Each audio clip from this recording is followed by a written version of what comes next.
Selamat siang Bapak Ibu yang kasih di dalam Tuhan. Pada siang hari ini kita akan bersama-sama belajar di dalam Pengkhotbah pasal yang ke-7. Namun sebelumnya saya mengajak untuk kita bersatu hati di dalam doa.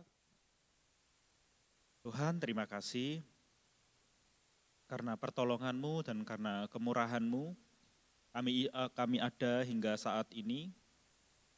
Biarlah apa yang terjadi di dalam hidup kami, sungguh-sungguh kami memaknainya dengan benar, sehingga melalui iman yang Tuhan berikan kepada kami dapat mengerti bahwa Tuhan turut bekerja di dalam kehidupan kami senantiasa. Terima kasih Tuhan, terima kasih. Kiranya Roh Kudus menolong kami, mencerahkan kami, menerangi hati dan pikiran kami, sehingga kami dapat menangkap akan hikmat Tuhan yang Tuhan sediakan bagi kami.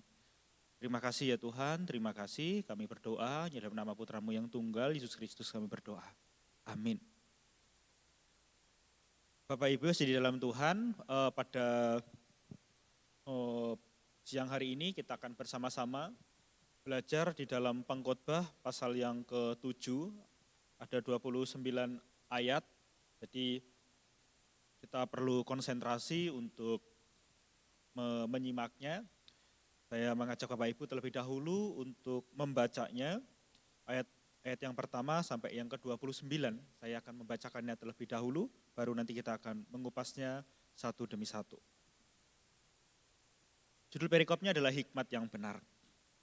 Nama yang harum lebih baik daripada minyak yang mahal, dan hari kematian lebih baik daripada hari kelahiran.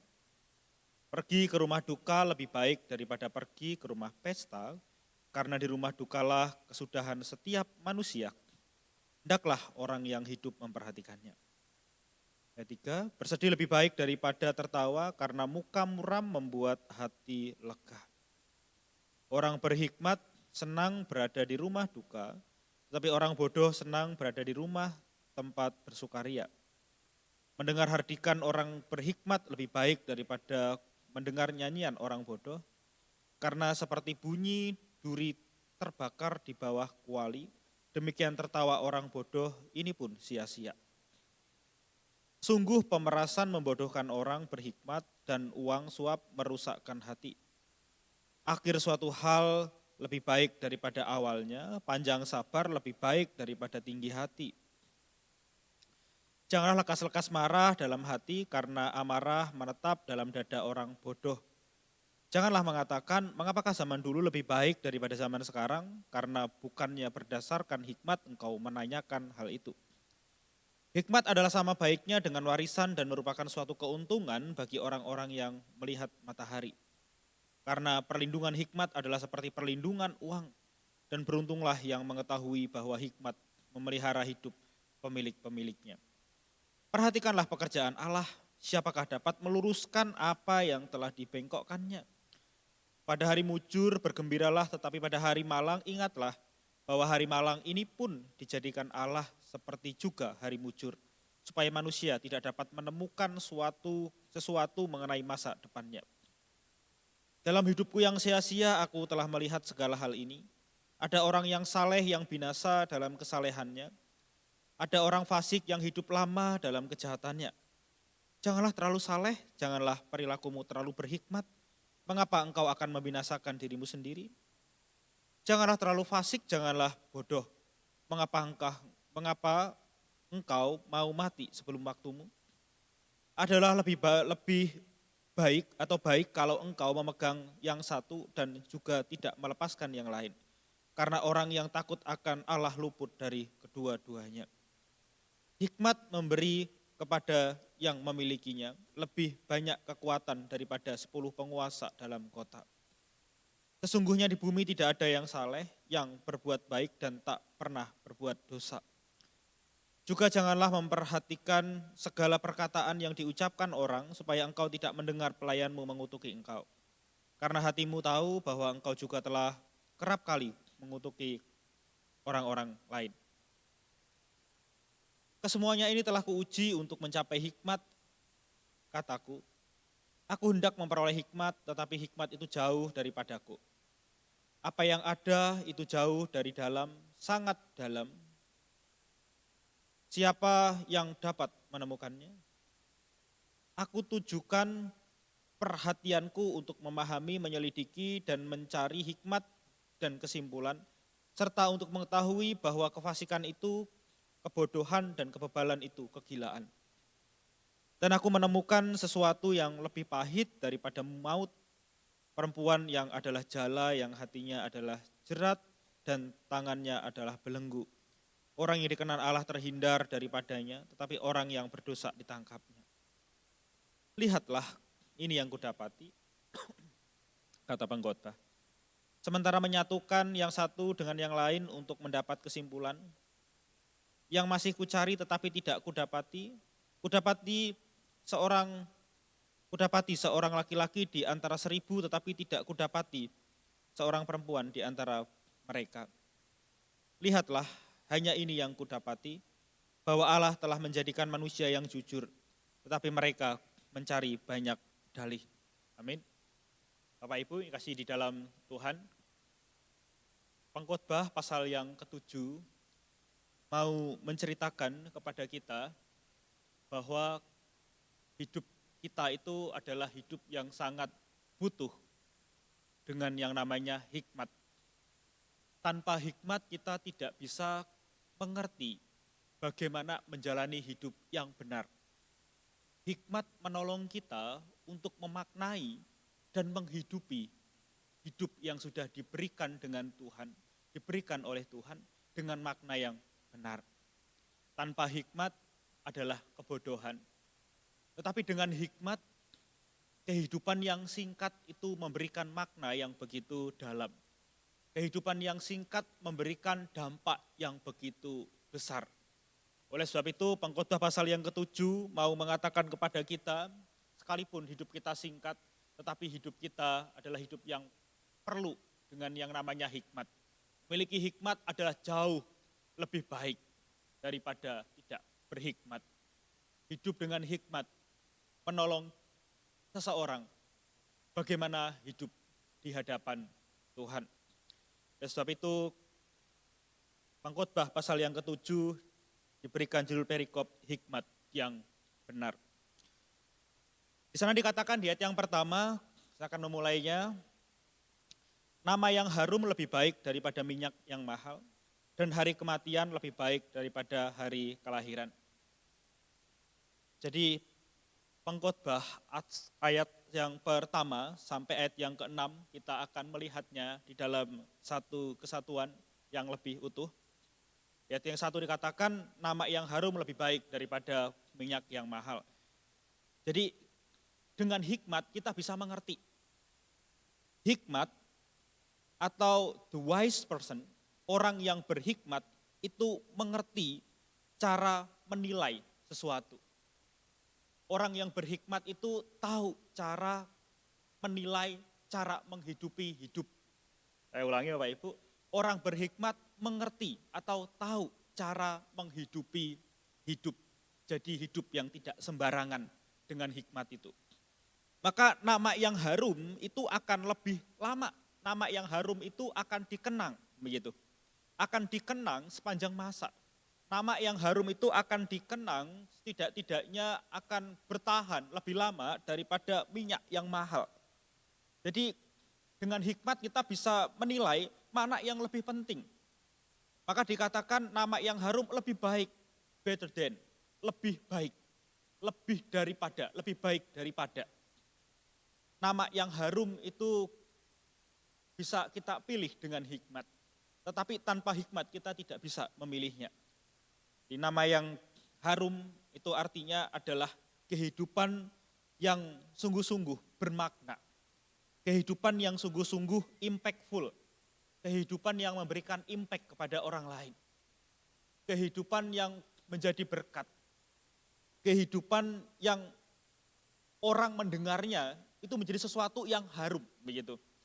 Orang mendengarnya akan diingat, oh akan kebaikannya, begitu. Sedangkan minyak yang mahal bisa menggambarkan akan kekayaan, begitu, akan popularitas, minyak suatu yang berharga, yang harum, tapi yang namanya minyak tidak akan bertahan lama. Minyak wangi ya bertahan 1 hari, mungkin setelah badannya berkeringat atau bajunya kena keringat, kena angin juga aroma minyaknya itu akan hilang begitu. Tetapi dengan hikmat kita bisa memilih bahwa nama yang harum, hidup yang berimpact itu adalah yang lebih baik daripada yang cuman sebentar, minyak yang cuman sebentar.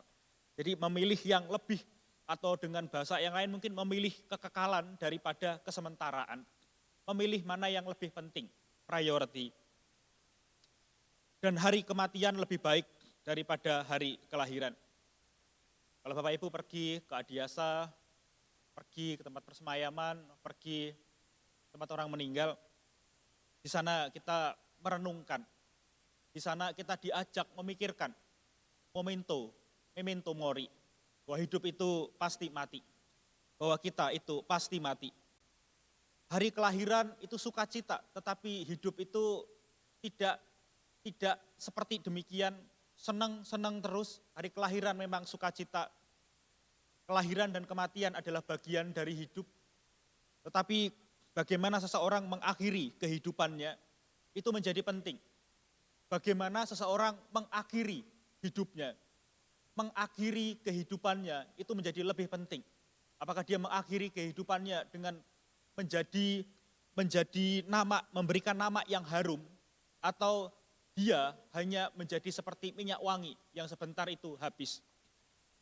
Artinya orang lahir dengan sukacita, lahir di mana? Di rumah sakit ataupun di rumah. Yang menjadi pertanyaan, kita mati dan bagaimana orang menilai kita? Bagaimana sikap kita, hidup kita, semasa kita hidup. Jadi entah bagaimana kita tidak menjadi masalah, bagaimana kita lahir, tapi yang menjadi masalah bagaimana kita mengakhiri kehidupan kita.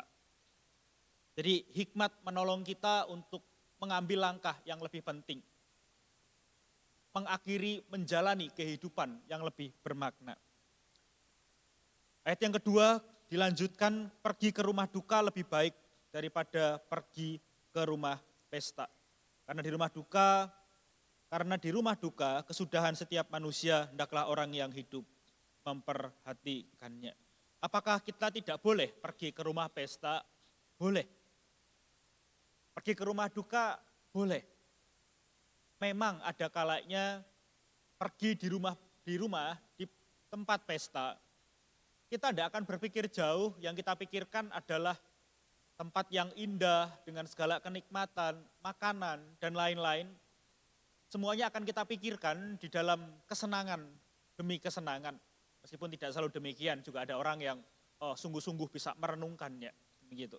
Tetapi akan lebih mudah, begitu ya, akan lebih mudah ketika orang itu pergi ke rumah duka, maka dikatakan lebih baik pergi ke rumah duka daripada ke rumah pesta. Bukan berarti Tuhan itu melarang kita pergi ke rumah pesta dan justru pergi ke rumah duka begitu. Tidak. Dua-duanya diberikan oleh Tuhan. Tetapi kadang-kadang dalam kehidupan kita begitu. Kehidupan kita ketika kita ada di rumah duka, seringkali itu menolong kita akan siapa diri kita, batasan hidup kita, berhadapan dengan misteri kehidupan yang seringkali tidak sesuai dengan harapan dan seringkali tidak bisa kita prediksi. Maka dikatakan hendaklah orang yang hidup memperhatikannya. Artinya apa? Hikmat itu menolong kita. Hikmat itu memberikan kepada kita mana yang baik dan yang mana yang lebih baik. Pergi ke rumah pesta, baik. Pergi ke rumah duka, kadang-kadang menjadi lebih baik. Begitu. Jadi artinya hikmat itu menolong kita sebenarnya memaknai setiap momen. Baik pergi ke rumah pesta ataupun pergi ke rumah duka. Kalau dibilang better than, lebih baik, bukan berarti yang pesta itu buruk. Gitu. Bukan berarti kelahiran itu buruk. Tetapi kadang-kadang dalam kehidupan kita diperhadapkan dalam situasi-situasi yang membuat kita bisa bergumul. Membuat kita bisa menjadi lebih bijak. Dan situasi yang sepertinya biasa saja. Bahkan ayat yang ketiga dikatakan bersedih lebih baik daripada tertawa. Karena muka muram membuat hati yang lega. Sebenarnya bahasa yang lebih tepat itu bukan bersedih begitu, tetapi marah. Bahasa yang lebih tepat itu marah. Marah lebih baik daripada tertawa karena muka muram membuat hati itu lega. Sebenarnya di sini yang dibilang itu tentang anger begitu ya, tentang anger bukan sorrow tapi anger. Maksudnya apa? Di dalam bahasa aslinya biasanya kata ini digunakan ketika Tuhan begitu ya. Ketika Tuhan itu merespon dosa, maka Tuhan itu marah. Jadi di sini kita bisa melihat marah karena dosa itu lebih baik daripada tertawa dengan apa? Dengan dosa yang kita lakuin. Jadi marah karena dosa begitu. Frustasi karena dosa, bersedih karena dosa, itu adalah lebih baik daripada tertawa. Dengan apa? Dengan kesalahan-kesalahan kita dan kita merasa bangga dengan salah-salahnya kita. Jadi Alkitab mau berkata bahwa marah karena dosa, berduka karena dosa, sedih karena dosa itu adalah lebih baik. Lebih baik kita marah karena dosa daripada tertawa. Biasanya kan marah itu jelek, tertawa itu baik begitu. Tetapi ini mau dikatakan marah karena dosa itu justru jauh lebih baik daripada tertawa tapi tertawa karena dosa begitu, bangga dengan dosa. Itu justru lebih buruk. Karena muka muram membuat hati lega. Kemarahan karena dosa itu membuat hati itu justru menjadi lega. Ayat yang keempat, orang berhikmat senang berada di rumah duka. Tapi orang bodoh senang berada di rumah tempat yang bersukaria. Ini ada nada yang sangat mirip-mirip keempat hal ini begitu ya. Orang berhikmat senang berada di rumah duka, orang berhikmat. Sekali lagi tidak mau mengatakan begitu ya, bahwa orang berhikmat nggak mau pergi ke rumah pesta atau bersukaria. Saya rasa juga tidak. Karena kedua-duanya nanti kita akan melihat Tuhan memberikannya, Tuhan menyediakannya. Tapi orang berhikmat, orang beriman, begitu ya, orang berhikmat, orang beriman, orang yang takut akan Tuhan, kalau di Amsal biasanya menggunakan begitu, gitu ya. Orang berhikmat, orang yang takut akan Tuhan, orang yang pandai, begitu. Itu adalah orang-orang yang mengerti bagaimana menempatkan diri.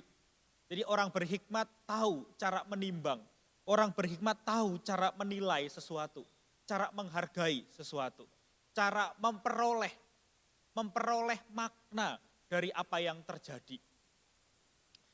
Kalau ayat 4 dikatakan orang berhikmat senang berada di rumah duka, begitu, bahwa artinya orang ini belajar untuk menyadari siapa dirinya dengan segala keterbatasannya. Tapi orang bodoh senang berada di rumah tempat bersukaria. Artinya apa? Orang bodoh, orang yang tidak takut akan Tuhan, orang yang tidak mau mengakui waktu ini dianggapnya waktu yang panjang begitu, dan tidak melihat bagaimana Tuhan memberikannya, maka dia akan menggunakannya dengan senang-senang, dia akan menggunakannya demi dirinya sendiri. Dia akan menggunakannya bukan untuk merefleksikan hidupnya dan memberikan makna seperti ayat yang keempat, ayat yang pertama tidak membawa kepada nama yang harum, justru hanya membawa kepada minyak yang mahal, minyak yang wangi, semahal apapun minyak itu bahkan akan hilang baunya begitu. Jadi orang yang berhikmat tahu bagaimana menilai, bagaimana bertindak, bagaimana mengambil sebuah nilai dan bagaimana dia bisa menghidupi hidup yang diberikan Tuhan dengan lebih baik. Ayat 5 dikatakan mendengar hardikan orang berhikmat lebih baik daripada mendengar nyanyian orang bodoh. Bapak Ibu, mendengar hardikan orang berhikmat itu sakit. Artinya bahwa yang namanya dihardik, yang namanya mungkin ditegur sederhananya begitu ya, itu enggak enak begitu. Sebagus apapun, sebaik apapun, sehalus apapun namanya teguran juga enggak enak begitu. Tetapi mendengar hardikan orang berhikmat itu lebih baik. Kenapa? Itu mengubahkan. Itu membuat kita mikir mana yang baik, dan mana yang tidak baik, mana yang benar dan mana yang salah.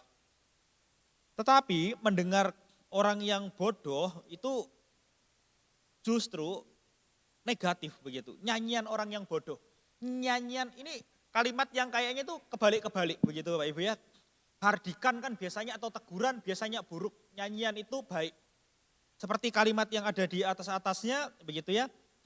Jadi ini kalimat kayak terbalik-terbalik begitu. Jadi yang kayaknya negatif sebenarnya positif, yang kayaknya positif sebenarnya negatif.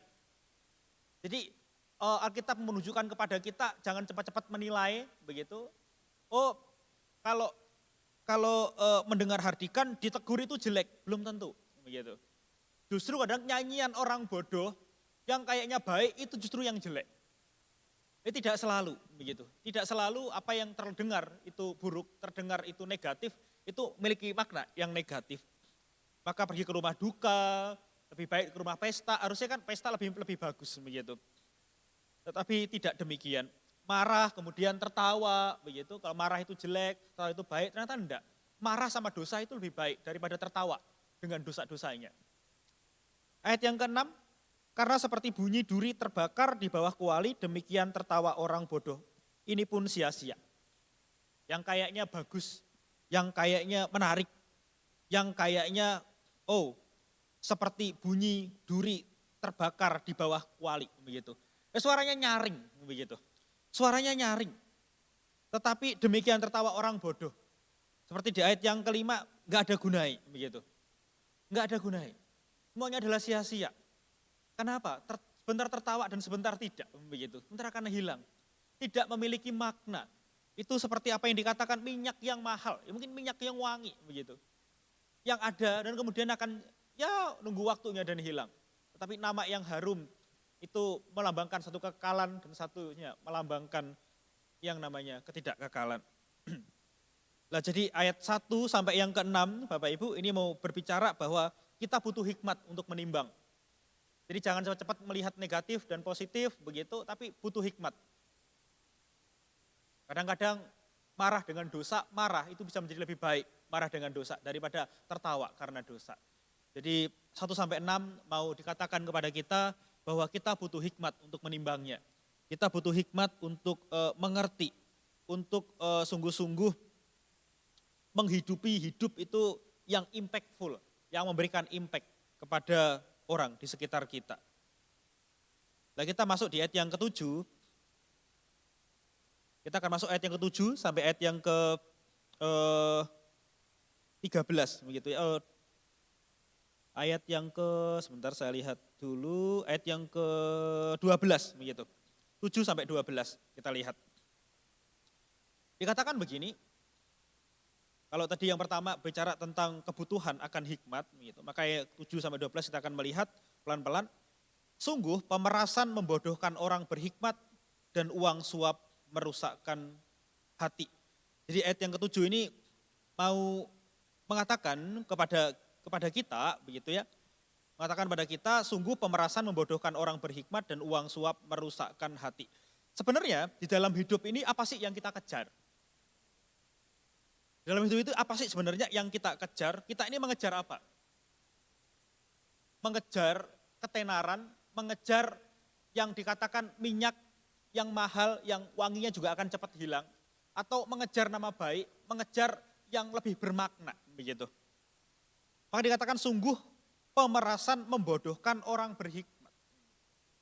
Pemerasan itu membodohkan orang yang berhikmat. Dan uang suap merusakkan hati. Yang namanya kejahatan, begitu ya. Yang namanya kejahatan itu akan merusakkan berhikmat, merusakkan pikiran, tapi juga merusakkan hati. Mengejar yang namanya kenikmatan agaknya, bukan hanya agaknya, memang menyenangkan begitu. Kadang-kadang mengejar hikmat itu tidak terlalu menyenangkan. Tetapi hikmat atau iman, mungkin iman menolong kita begitu. Bahwa hikmat yang Tuhan sediakan adalah lebih baik.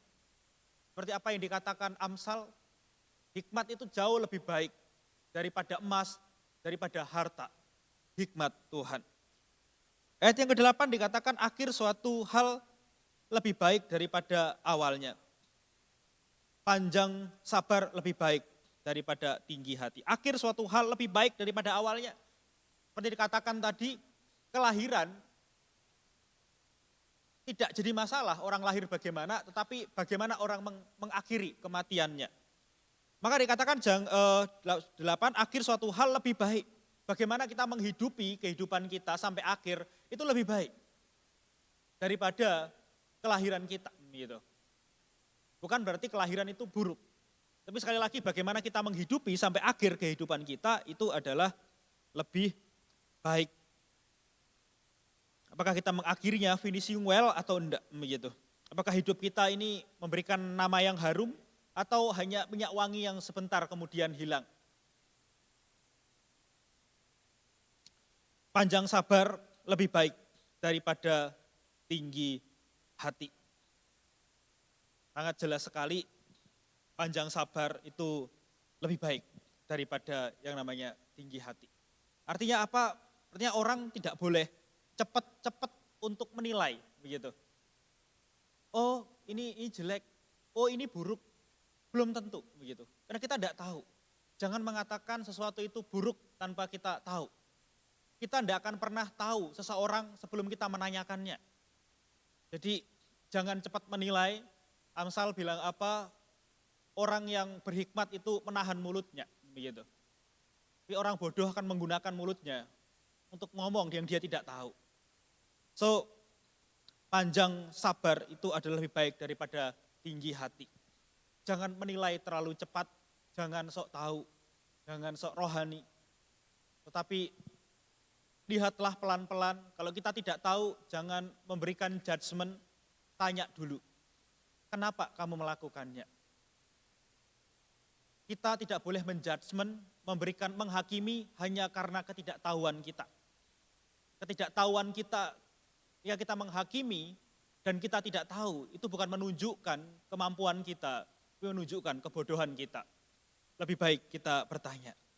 Panjang sabar lebih baik daripada tinggi hati. Orang yang sabar, orang yang menilai dengan pelan, orang yang mau bertanya daripada orang yang sombong menganggap dirinya paling pintar. Ayat 9. Janganlah lekas-lekas marah dalam hati karena amarah menetap dalam dada orang bodoh. Jadi di sini mau dibilang janganlah lekas-lekas marah, disamakan premisnya. Jangan lekas-lekas marah kemudian diambil kesimpulan bahwa orang lekas-lekas marah itu, cepat-cepat marah itu orang bodoh. Seperti ayat yang ke-8, orang yang cepat menilai kemudian marah tanpa tahu begitu, tanpa mau mengerti, tanpa mau memahami, itu bukan menunjukkan kecerdasan, tetapi menunjukkan kebodohan. Lekas-lekas marah hanya karena ketidaktahuan itu adalah satu kebodohan. Ayat 10. Janganlah mengatakan mengapa zaman dulu lebih baik daripada zaman sekarang. Karena bukannya berdasarkan hikmat engkau mengatakan hal itu. Iya. Jadi dari ayat 7, ayat 8 dan ayat 9 kita melihat ada orang yang terburu-buru. Ada orang yang terburu-buru untuk mengambil kesimpulan. Ada orang yang terburu-buru di dalam hidup. Kemudian hidupnya itu lewat begitu saja. Begitu. Kesenangannya itu kemudian lewat begitu saja, kemudian menghadapi masa yang sulit, dan hidupnya tidak dimaknainya dengan benar. Karena mungkin kemarahannya, karena ketidaksabarannya menyakiti hati orang lain, kehidupannya mungkin berubah, harusnya semakin baik, justru malah rusak hidupnya. Oleh karena kesalahannya sendiri. Maka dikatakan, janganlah mengatakan mengapa zaman dulu lebih baik daripada zaman sekarang. Artinya apa? Artinya jangan-jangan kesalahan kita sendiri. Gitu. Jangan-jangan kesalahan kita sendiri yang kita lakuin sendiri sehingga kita bilang oh zaman dulu lebih baik daripada zaman sekarang. Zaman sekarang itu tidak lebih baik daripada zaman dulu. Karena jangan-jangan kita melakukan kesalahan sendiri. Gitu. Kita melakukan judgement, kita melakukan kebodohan-kebodohan sendiri. Begitu. Dia kita mengatakan oh dulu kayaknya lebih baik ya, sekarang kok kayaknya udah enggak. Begitu. Jangan-jangan kita yang salah sendiri. Jangan-jangan kitalah yang membuat situasi itu terjadi.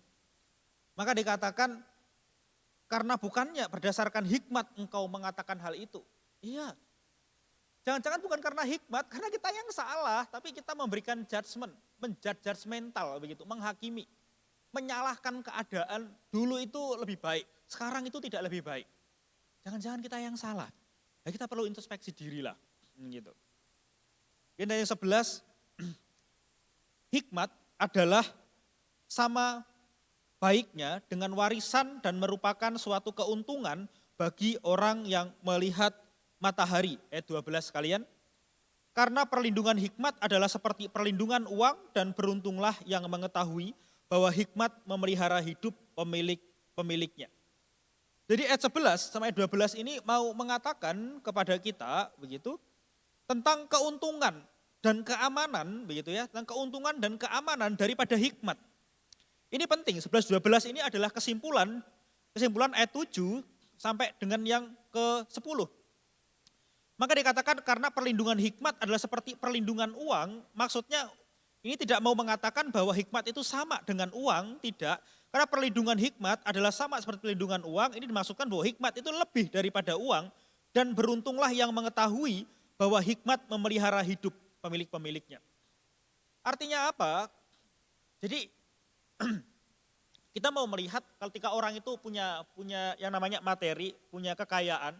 Kekayaan itu akan memelihara hidup orang itu dari segi ekonomi, dari segi ini akan memelihara hidupnya. Lah hikmat itu jauh melampaui itu. Dia tidak hanya memelihara hidup yang sementara, tidak hanya memelihara hidup yang daging, tapi juga memelihara jiwa. Hikmat itu memelihara seseorang untuk mengerti bahwa ada Tuhan yang luar biasa, yang menolong, bahwa ada Tuhan yang terus berkarya. Jadi hikmat ini tidak mau disamakan hikmat itu sama dengan punya uang, enggak. Uang itu memang menjaga keterusan hidup dari seseorang, misalnya begitu ya. Menjadi hidup yang baik, keuntungannya ada keamanan begitu dan lain-lain. Tetapi ini berbicara tentang satu yang materi, satu yang dijalani dengan makan, minum, itu akan terjaga. Lah hikmat itu juga akan menjaga orangnya seperti itu, menjaga kelangsungannya, tetapi dengan muatan yang berbeda. Maka hikmat itu melebihi yang namanya uang. Seperti juga yang dikatakan di ayat yang ke-12, karena perlindungan hikmat adalah seperti perlindungan uang, dan beruntunglah yang mengetahui bahwa hikmat memelihara hidup pemilik-pemiliknya. Seperti uang itu memelihara hidupnya, hikmat itu jauh daripada itu. Dia tidak hanya memelihara hidup tubuhnya, tapi juga memelihara pikirannya, dan untuk stay connect sama Tuhan. Karena hikmat itu diberikan dari Tuhan. Jadi ini menarik Bapak Ibu, hikmat itu jangan kita pikirkan, hikmat itu adalah apa yang hanya kita pelajari, kemudian kita dapat dari ilmu-ilmu yang ada di dunia ini. Tapi hikmat ini adalah satu pemberian Tuhan, begitu. Hikmat ini adalah pemberian Tuhan. Hikmat yang dimaksud di sini adalah pemberian Tuhan. Tuhanlah sumber hikmat, Tuhanlah sumbernya, dan itu diberikan kepada kita untuk menilai hidup kita. So hikmat yang diberikan Tuhan itu jauh lebih besar daripada apa yang kita miliki dan apa yang bisa kita hasilkan. So hikmat dari Tuhan itu lebih baik. Maka kalau di ayat yang 1 dan yang kedua selalu bilang better, lebih baik. Berhikmat itu adalah lebih baik, begitu. Nah sekarang setelah 1, 6, 7, 12 kita akan masuk di 13 sampai dengan yang ke-22, gitu. 13 sampai yang ke-22. Ayat 13 dikatakan begini, perhatikanlah pekerjaan Allah. Siapakah dapat meluruskan apa yang telah dibengkokkannya? Bapak Ibu, ayat yang ke-13 sampai setidak-tidaknya ayat yang ke-14, 13, 14 begitu, sampai ayat yang ke-22 begitu. Kita akan melihat apa? Melihat gini.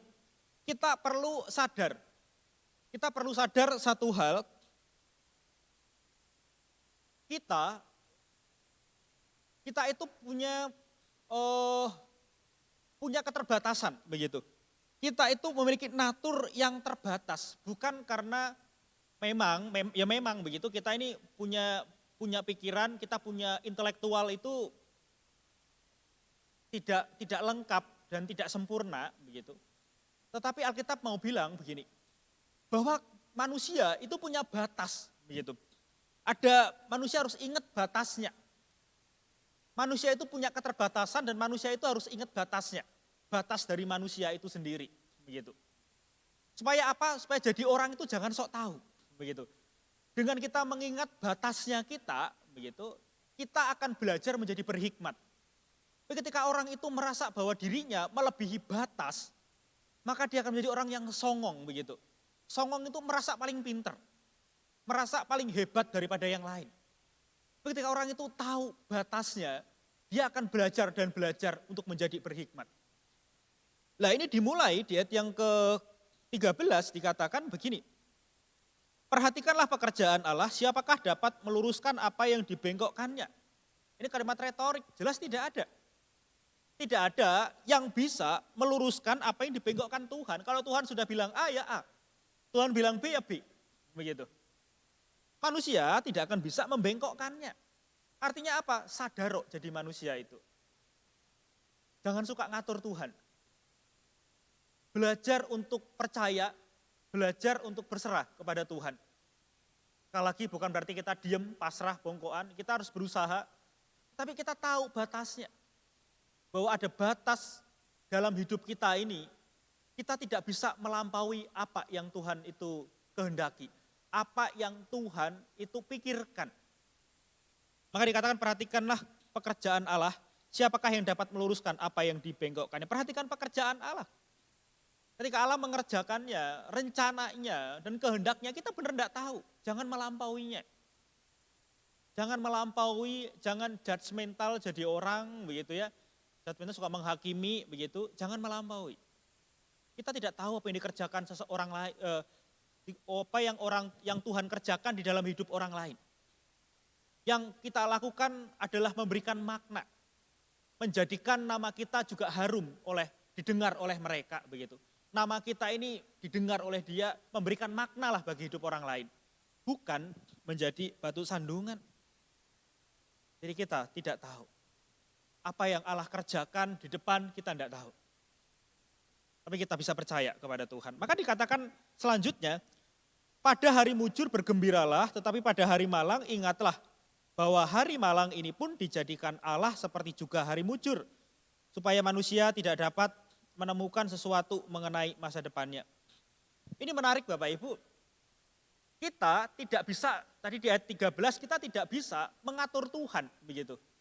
Masa depan itu kita tidak tahu. Kita diberikan hikmat bukan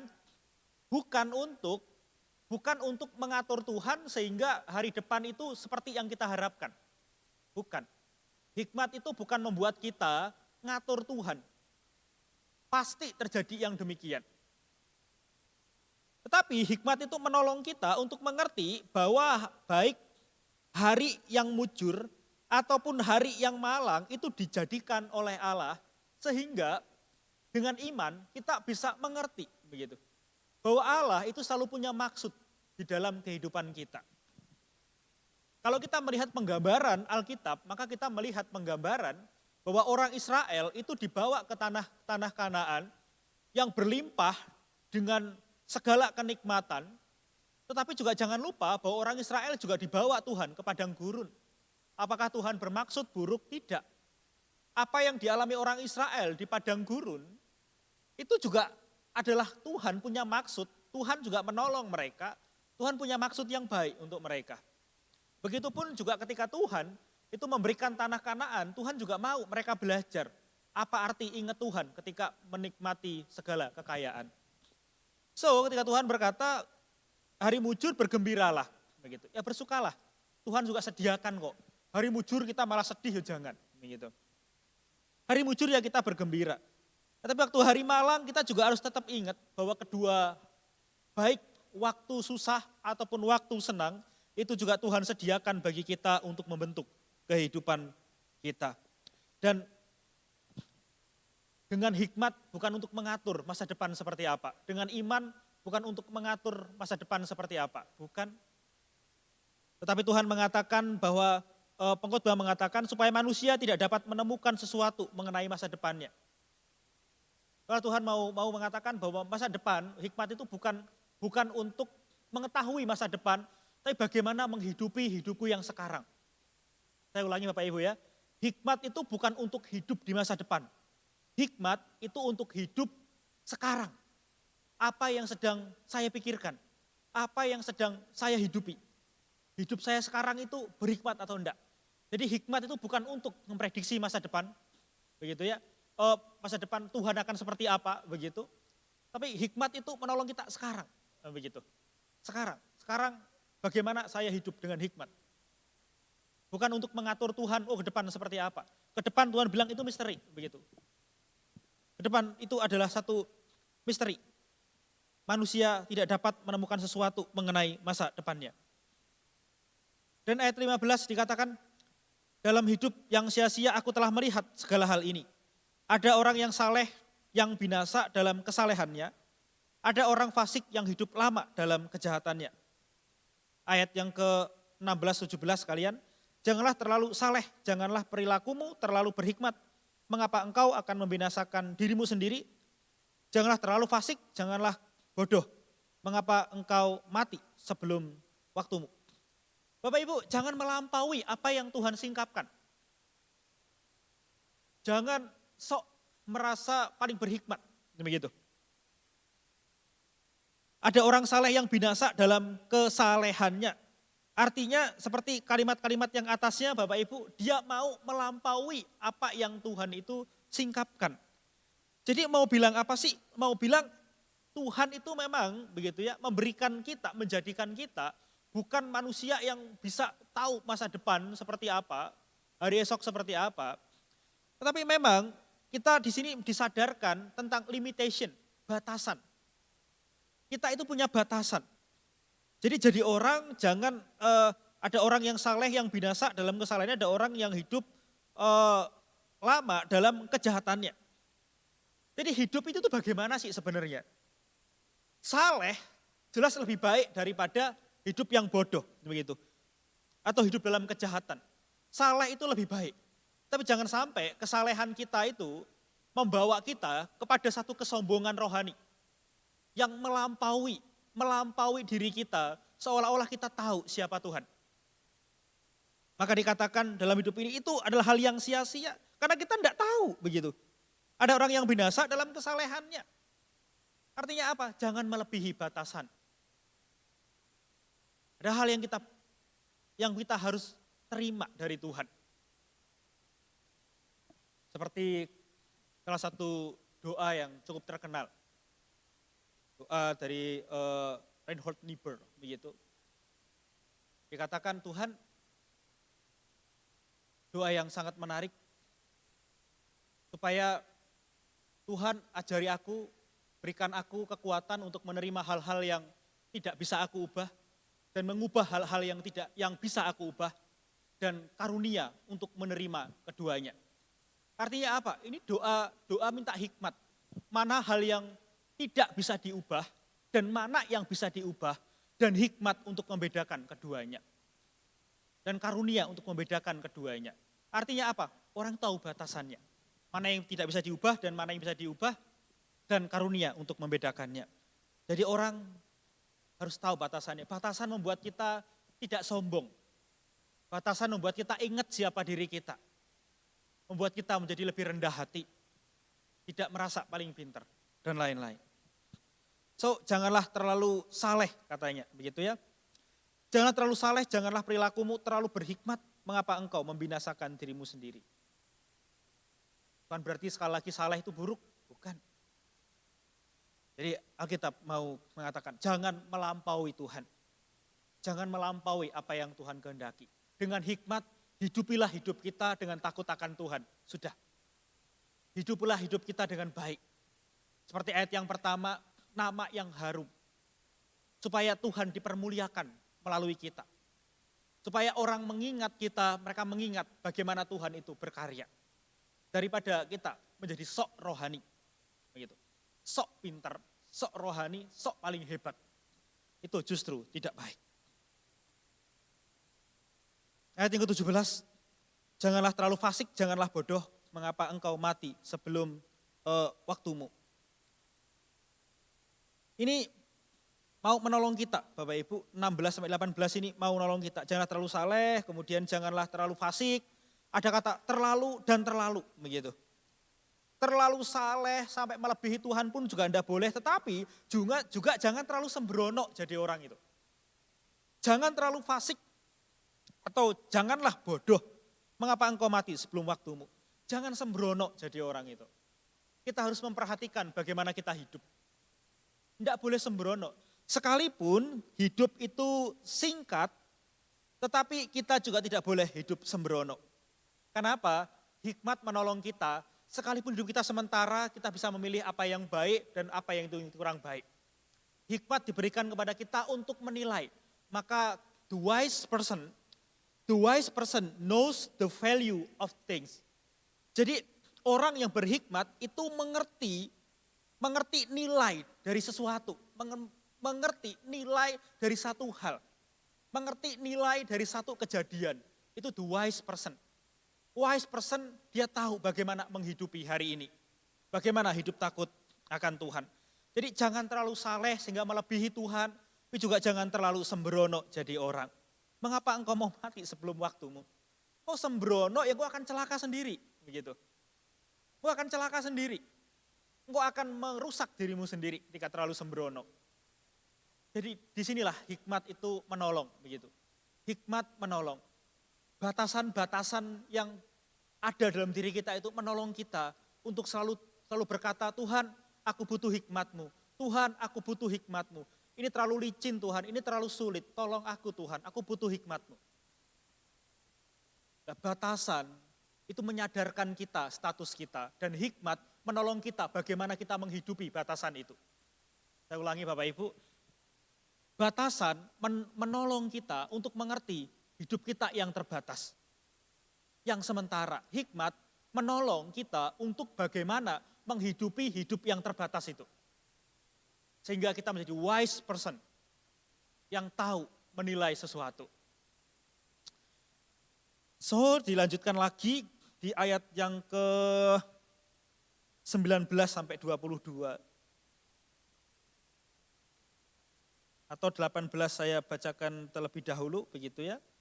Adalah baik kalau engkau memegang yang satu dan juga tidak melepaskan yang lain. Karena orang yang takut akan Tuhan luput dari kedua-duanya. Orang yang takut akan Tuhan luput dari kedua-duanya. Dia adalah orang yang bisa menimbang kedua-duanya itu. Tidak terlalu fasik, tidak terlalu sok saleh, tetapi juga tidak terlalu fasik begitu. Ya apa ya? Wise itu adalah tahu dan mau menghidupi hidup yang diberikan Tuhan. Tidak terlalu saleh sok-sokan, juga tidak terlalu sembrono begitu. Ya berarti bukan tengah-tengah, kadang boleh sana, kadang boleh sini, ya enggak. Tetapi tahu dan mampu memilih apa yang Tuhan sudah singkapkan. Nama yang harum itu lebih baik, better. Selalu dibilang better. Jadi kita melihat dari tadi better, lebih baik. Lebih baik berhikmat.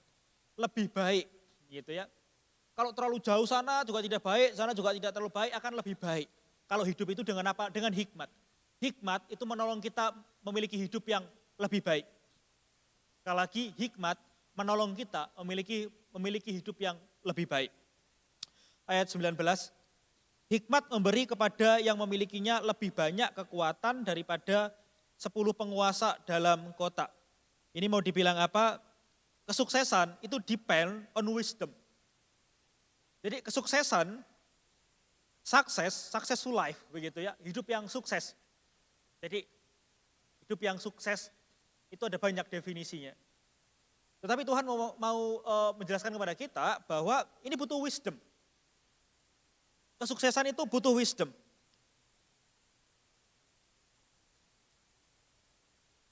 Adalah hikmat memberi kepada yang memilikinya lebih banyak kekuatan daripada 10 penguasa dalam kota. 10 penguasa dalam kota tanpa hikmat, kotanya hancur. Tapi satu orang yang berhikmat, dia bisa melebihi 10 penguasa itu. Satu orang bisa memimpin sekian banyak orang. Tapi 10 orang tanpa hikmat tidak bisa melakukan apa-apa. So, lebih baik menjadi orang yang berhikmat daripada orang yang banyak omong, sekalipun banyak. Begitu. Lebih baik menjadi orang yang berhikmat. Jadi, menjadi lebih berhikmat itu adalah lebih penting. Sesungguhnya di bumi, ayat 20, tidak ada orang yang saleh, yang berbuat baik dan tidak pernah berbuat dosa. Unik, ayat 19 mau dikatakan bahwa memiliki hikmat itu lebih baik. Tapi 20 dikatakan sesungguhnya orang yang berhikmat pun itu juga orang yang tidak lepas dari namanya dosa. Jadi kalau kita punya hikmat, kita punya kemampuan, kita harus tahu batasannya. Kita ini juga manusia berdosa. Jangan melampaui batasannya. Kita ini terus melakukan kesalahan. Kita ini tidak cukup baik. Kita ini terus melakukan kesalahan. Sekalipun kita berhikmat. Tuhan memberikan hikmat kepada kita. Tuhan memberikan kemampuan untuk sungguh-sungguh mengerti apa yang Tuhan itu kehendaki. Begitu. Apa yang Tuhan itu singkapkan. Tetapi kita juga harus tahu. Kita manusia yang berdosa yang selalu salah. Jadi ingat batasannya. Kita ini tetap manusia yang punya dosa. Tetap manusia yang terus melakukan kesalahan. Jangan menjadi sombong dan jangan menjadi arogan. Oleh karena keterbatasan kita itu. Ayat 21, dan janganlah memperhatikan segala perkataan yang diucapkan orang, supaya engkau tidak mendengar pelayanmu mengutuki engkau. Karena hatimu tahu bahwa engkau juga telah kerap kali mengutuki orang lain. Jadi 19-22 ini mau ngomong sama kita begitu, bahwa kita ini perlu wisdom. Untuk menyaring perkataan, untuk menerima satu informasi, kita perlu wisdom. Jadi ini sikap, sederhananya sikap seseorang itu harus dikondisikan dengan kesadaran akan kekurangan kemanusiaannya sendiri. Artinya apa? Orang itu juga harus sadar siapa dirinya. Jangan cepat menilai orang tanpa sadar siapa dirinya. Begitu. Jadi jangan cepat begitu. Jangan cepat menilai, jangan cepat-cepat menerima perkataannya orang, perlu dipikirkan dulu dan jangan cepat-cepat menilai. Jangan cepat-cepat menilai. Dikatakan karena hatimu tahu bahwa engkau juga telah kerap kali mengutuki orang-orang lain. Jadi mau dibilang kepada kita karena hatimu tahu bahwa engkau juga telah kerap kali mengutuki orang lain. Bahkan mungkin tidak kita ngomong tapi kita mengutuki juga begitu. Tadi dibilang kemarahan terhadap dosa itu lebih baik daripada tertawa karena dosa. Lah sekarang ini mau dibilang sama kita begitu, hatinya manusia begitu, hati itu inti dari manusia begitu ya, hati itu intinya dari manusia. Karena hatimu tahu bahwa engkau telah kerap kali mengutuki orang-orang lain, hatimu tahu.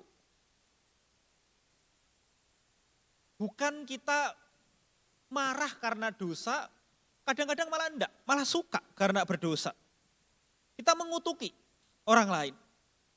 Jadi kita perlu menyaring, kita perlu aware, kita perlu juga waspada, kita juga perlu memfilter setiap informasi, kita perlu ketika kita menerima satu informasi, ketika kita mendengar informasi, ketika kita tahu sesuatu, jangan cepat-cepat dinilai, begitu. Jangan cepat-cepat mengutuki. Dalam hati mungkin kita, orang kok kayak gitu, orang kok nggak tahu diri, orang kok nggak bisa diajar, orang kok kayak gini, kayak gitu. Akan lebih wise kalau kita nanya, pergumulanmu itu apa? Kenapa? Salahmu tuh gini loh, sebenarnya apa yang terjadi sama dirimu? Itu lebih wise. Daripada ngomong depan umum, daripada ngomong di mungkin atas mimbar atau apa begitu, kemudian mencela orang tanpa tahu begitu. Itu akan lebih mengerikan. Itu tidak membangun, tidak wise. Itu mengutuki di dalam hati, ya mungkin juga di dalam mulutnya begitu tanpa tahu. Maka tadi sudah dijelaskan dari atas begitu, orang harus tahu batasannya. Jangankan kita ngerti apa yang Tuhan maksud. Orang yang mungkin bencekno kita pun, kita juga tidak tahu maksudnya dia itu apa. So kita tidak bisa menilai dengan cepat-cepat. Kita perlu memikirkannya terlebih dahulu. Jangan terlalu cepat untuk memberikan penilaian, jangan lekas-lekas marah dalam hati katanya. Karena amarah menetap dalam dada orang bodoh. So Tuhan mau kita menjadi wise. Ketika kita wise itu atau bijaksana itu atau hikmat itulah yang menuntun kita hidup sesuai dengan apa yang Tuhan mau. Be wise, jadilah bijak. Sedikit lagi Bapak Ibu, masih ada 6 ayat lagi. 23, kalau tadi ayat 13 sampai 22 bicara tentang batasan, begitu ya. Tentang batasan bagaimana kita itu harus hidup. Jadi 1 sampai 6 bicara tentang butuh wise, butuh wisdom, butuh hikmat untuk bisa membedakan. Ayat 7 mau bilang sampai ayat 12 kepada kita bahwa atau bagaimana sih menghidupi yang namanya hikmat itu. Terus kemudian 13 sampai 22 mau bicara sama kita tahu batasannya. Hikmatmu itu jangan kau menganggap melampaui yang lain. Jangan menjadi orang yang sok pinter bahkan melampaui Tuhan, begitu. Yang kita tidak tahu sebenarnya. Dan kemudian ayat 23 sampai 29 ini ada bicara tentang kesimpulan-kesimpulan, begitu ya. Kesimpulan-kesimpulan tentang hal-hal yang dituliskan di atasnya. Dan ini banyak hal menariknya. Dikatakan begini, 23. Kesemuanya ini telah kuuji untuk mencapai hikmat. Apa yang sudah dikatakannya tadi. Kataku, aku hendak memperoleh hikmat, tetapi hikmat itu jauh daripadaku. Sekali lagi hikmat itu diberikan oleh Tuhan. Apa yang ada itu jauh dan dalam, sangat dalam. Siapakah yang dapat menemukannya? Ini kalimat retorik yang artinya tidak ada orang, tidak ada manusia yang bisa memperoleh hikmat yang demikian. Atau hikmat yang dimaksudkan oleh penulis itu tidak akan pernah didapatkan oleh manusia. Hikmat itu hanya diberikan oleh Tuhan. Dan ini hikmat yang Tuhan berikan adalah hikmat yang memang memiliki nilai kekekalan. So ayat 25, aku tujukan perhatianku untuk memahami, menyelidiki dan mencari hikmat dan kesimpulan. Serta untuk mengetahui bahwa kefasikan itu kebodohan dan kebebalan itu kedegilan.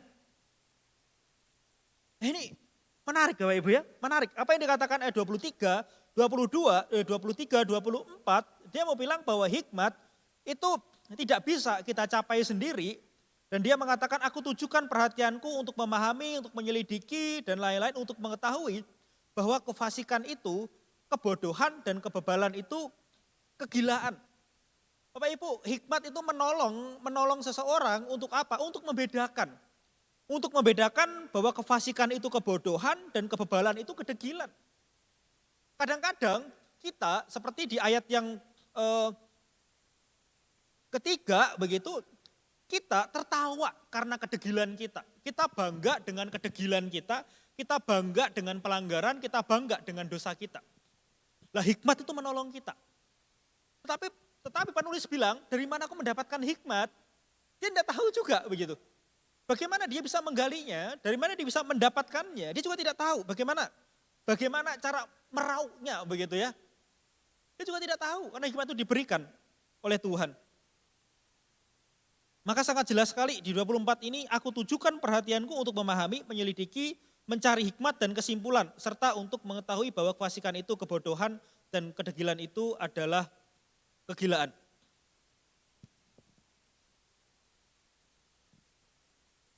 Jadi hikmat itu pada akhirnya akan menolong kita untuk membedakan. To discern, begitu ya, to discern, untuk membedakan. Mana yang baik, lahir itu baik, tapi ada yang lebih baik. Apa itu? Bagaimana kita menjalani hidup sampai dengan mati. Itu yang jauh lebih penting. Begitu. Nah, hikmat itu menolong kita untuk demikian. Dan 26 dikatakan begini, Dan aku menemukan sesuatu yang lebih pahit daripada maut. Perempuan yang adalah jala, yang hatinya adalah jerat dan tangannya adalah belenggu. Orang yang dikenan Allah terhindar daripadanya, tetapi orang yang berdosa ditangkapnya. Lihatlah ini yang kudapati, kata pengkhotbah. Sementara menyatukan satu hal yang lain untuk mendapat kesimpulan, yang masih kucari tetapi tidak kudapati seorang laki-laki di antara 1.000. Tapi tidak kudapati seorang perempuan di antara mereka. Lihatlah hanya ini yang kudapati, bahwa Allah telah menjadikan manusia yang jujur, tapi mereka mencari banyak dalih. Kesimpulan yang menarik Bapak Ibu, kesimpulan yang menarik. Pada 26 dikatakan, dan aku menemukan sesuatu yang lebih pahit daripada maut. Perempuan yang adalah jala ini nggak mau bilang bahwa perempuan itu buruk. Jangan pikir begitu ya. Jadi mau dibilang sama saja, begitu. Sama saja.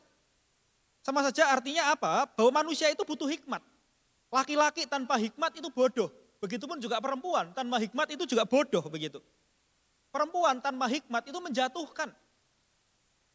Perempuan tanpa hikmat itu juga menyesatkan, begitu. Sama laki-laki tanpa hikmat juga tadi dikatakan apa? Bodoh, begitu.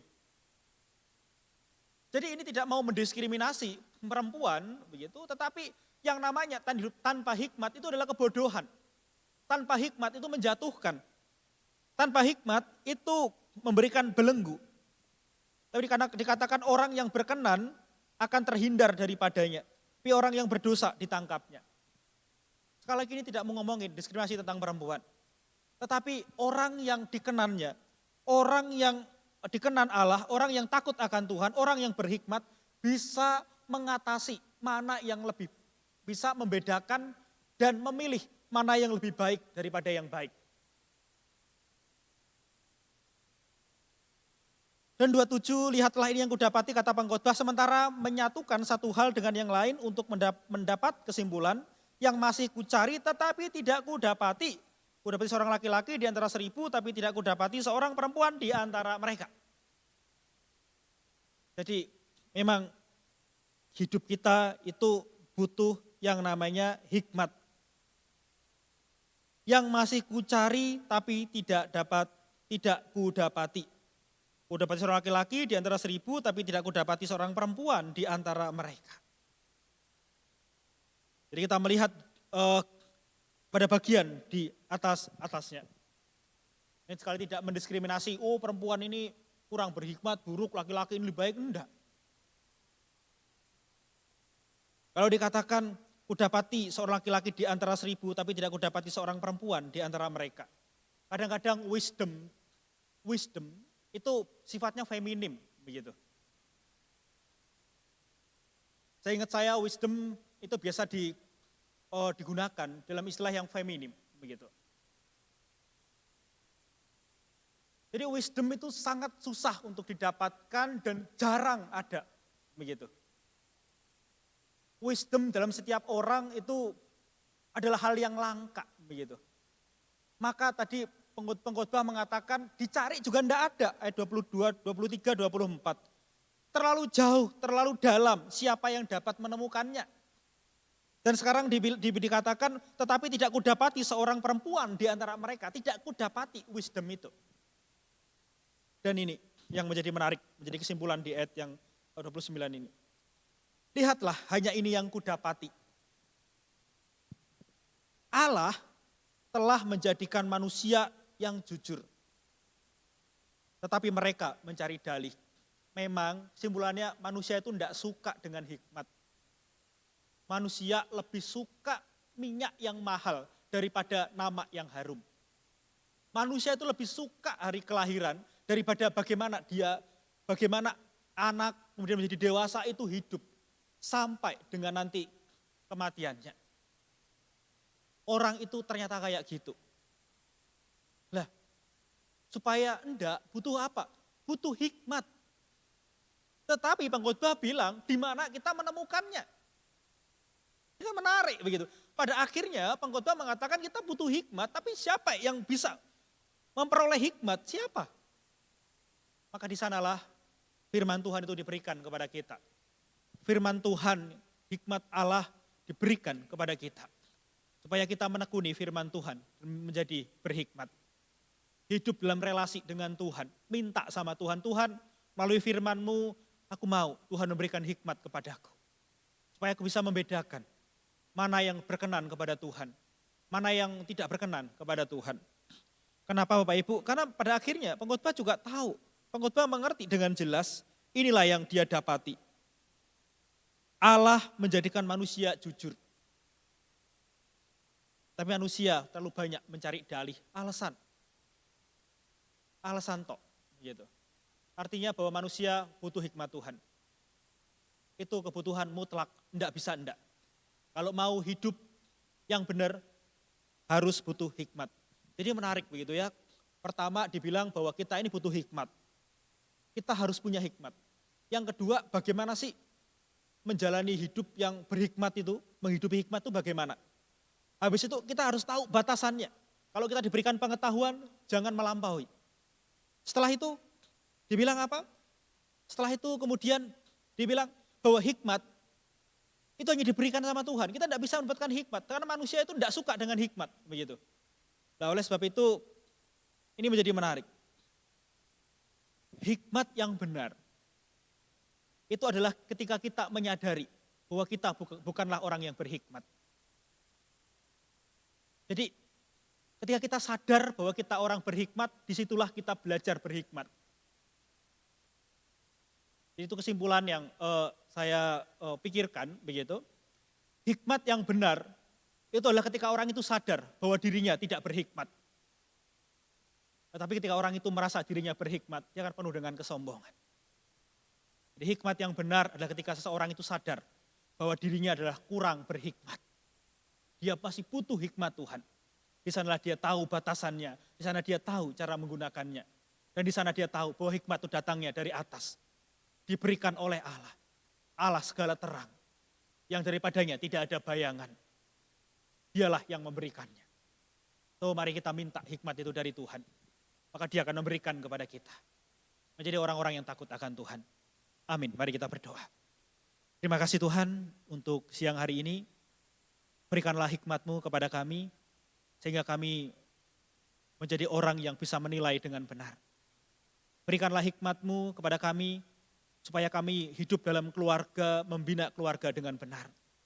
Berikanlah hikmat-Mu supaya kami menggunakannya di dalam pekerjaan kami. Berikan hikmat-Mu untuk kami menilai segala sesuatu.